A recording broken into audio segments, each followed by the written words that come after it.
Hi, my name is Dwayne Barnes, and I'm reading Selling Out by Major Jackson. Off from a double at McDonald's, no autumnal pinata, no dying leaves crumbling to bits of colored paper on the sidewalks only yesterday. Just each breath bursting to explosive fog in a dead-end alley near 5th, where on my knees with my fingers laced on my head and a square barrel prodding a temple, I thought of me in the afterlife.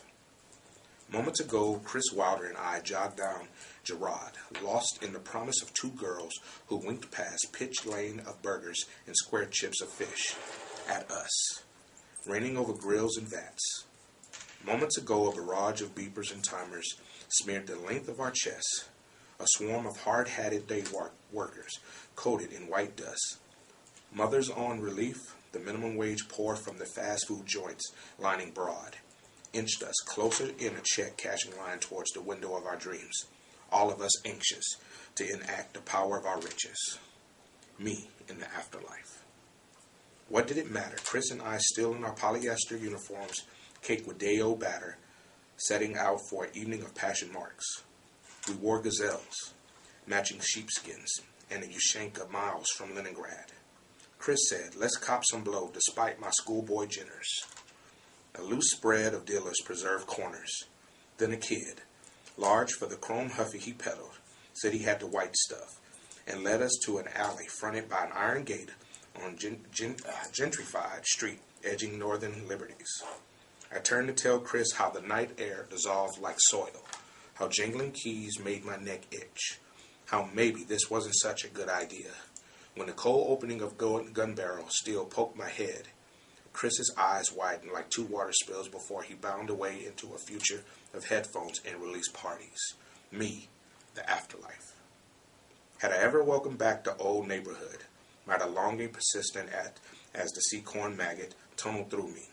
All I know, a single dog barked his own vapor, and the emptiness echoed through blasted shells of row homes rising above.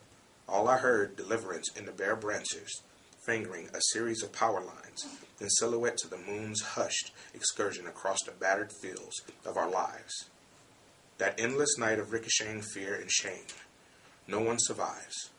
No one enclaps his few strands of good chains or hums Amazing Grace, or pours all his measly bills and coins into the trembling, free hand of his brother and survives.